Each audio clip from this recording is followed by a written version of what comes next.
no one perhaps seriously doubts that Pakistan and terrorism are synonymous. Now, in one of the most brazen displays of its link with Hafiz Saeed, the 2611 mastermind, Islamabad has managed to get the United Nations Security Council to allow the terror mastermind access to his bank account, funds he apparently needs for the quote-unquote upkeep of his family. Well, it's bizarre. Pakistan has asked the United Nations and has managed to get it to allow Hafiz Saeed's necessary basic living expenses. That's the quote. The United Nations Security Council has gone ahead and has cleared Pakistan's request to get Hafiz Saeed to access his bank account. Saeed can now access $1,000 in this frozen account. Now, we've asked our sources what this is all about. How did this happen? And they say that the original UN resolution banning Hafiz Saeed after 2611, the Mumbai terror attack, provides for living expenses. They also say that even the United States couldn't block access to these funds. Now remember, just last month, Pakistan took Hafiz Saeed into custody for terror financing. So the request now is bizarre and clearly shows Islamabad's close association with a terror mastermind. Remember, Saeed headed the Jamaat-ud-Dawa band after the 2611 attack. The US had announced a $10 million bounty for his arrest. Well, another clear indicator of Pakistan and its links to terror. Joining us now, Anil Trigunayat, the former Indian ambassador. Thanks very much for being with us. Omar Altaf, he's a senior journalist based in Islamabad. Brahma Chelani joins us as well, a strategic affairs expert. And Geeta remains with us on this program. Ambassador Trigunayat, why is it that there is nothing that India could have done to actually prevent this from taking place? Because Pakistan will now claim that this is a foreign policy success, that they have managed to convince the United Nations to actually allow funding to take place, and therefore their argument that this man is not a terrorist is somewhat backed up.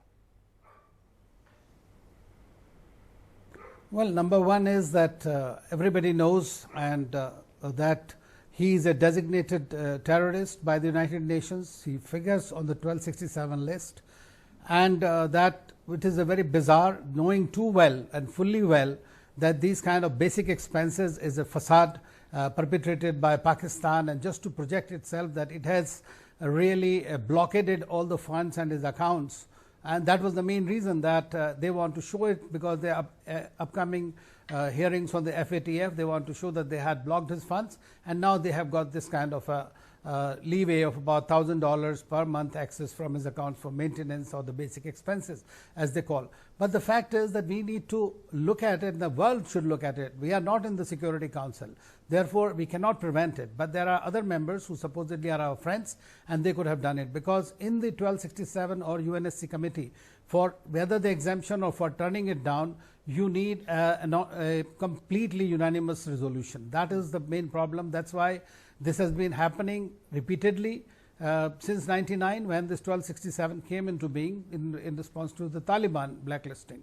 And 71 out of 72 such requests have been granted by this committee. And unfortunately, the terrorists continue to have a sway, and this is a problem with the United Nations system that requires reforms, that requires a proper accounting by themselves. And I am really disappointed in the way our UN system seems to work, and currently today everybody is there trying to talk big in that talking shop. And frankly, they have failed themselves once again by promoting terror, and it is by no stretch of imagination it is a foreign policy success for Pakistan. They have no successes at all. They have had consistent failures. They have been exposed time and again that they are the terrorist-driven society. They are the terrorist-driven government. They are the haven of terrorists. Okay. They are keeping all these fellows in their country, pumping them. I get the point you're making. Yes. Sure, I just want to go across to Omar Altaf.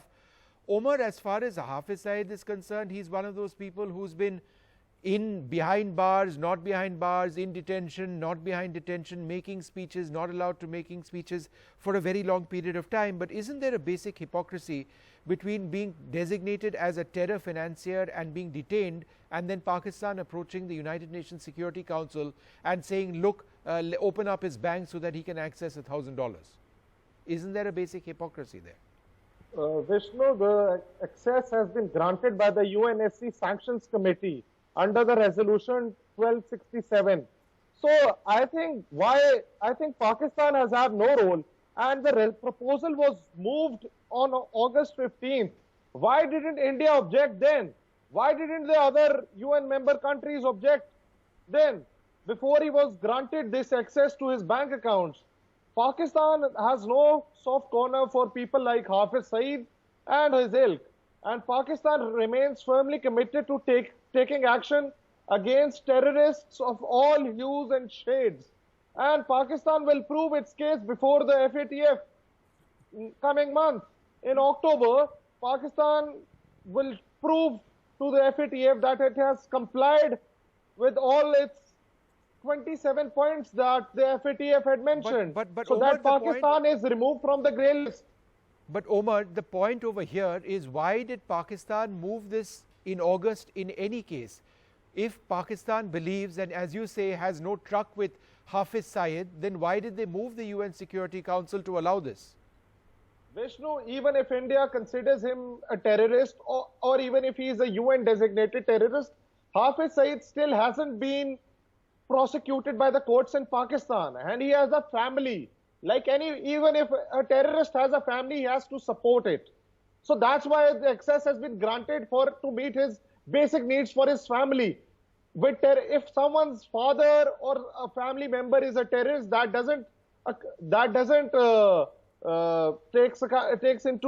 brings everyone into bad repute. I think the so people family has who no lost their lives, the families of those who lost their lives during 26/11, I'm not sure they would necessarily accept that argument even remotely. But be that as it may, Dr. Chelani, the United Nations has said, and this is a quote, "The chair wishes to inform the members that no objections were placed by the set deadline of 15th August 2019 for the consideration of the draft letter.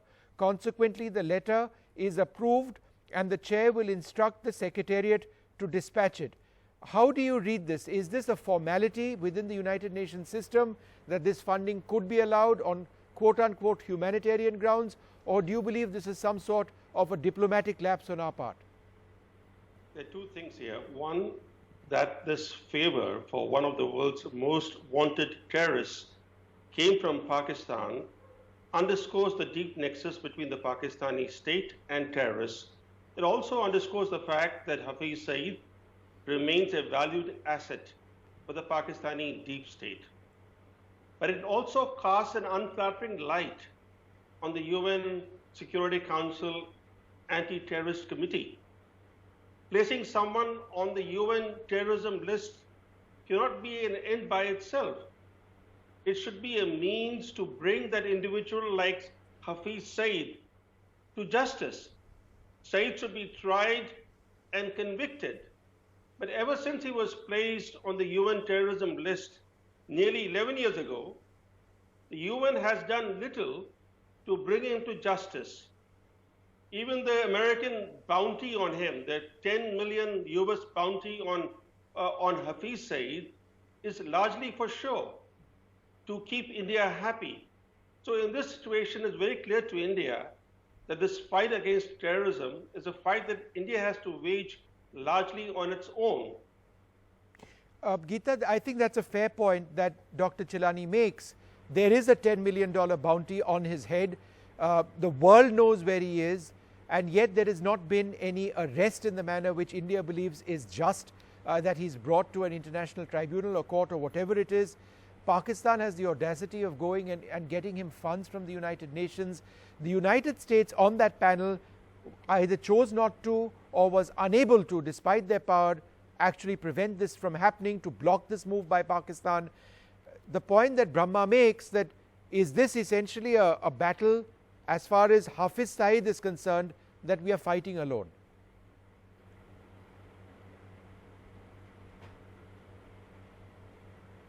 Well, Vishnuji, you see, US Treasury Department long time back had declared him as a, global terrorist designate. And not only for 26/11, it is also understood that even the 2001 parliament attack in New Delhi was also Hafiz Saeed's mastermind. Now, this man Pakistan, we all know, I mean, this is a country which is being run by the army and by the ISI.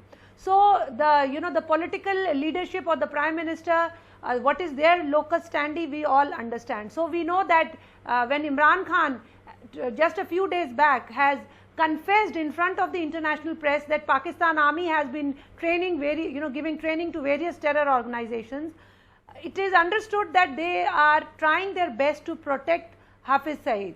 And this opportunity, now since what has been brought that it is his family, his 4 children, they do not have anything, they need to be fed and they need things to eat. And for this reason, a kind of a humanitarian ground is being created. So this is basically a move to portray him as some innocent, college professor who teaches in some engineering college.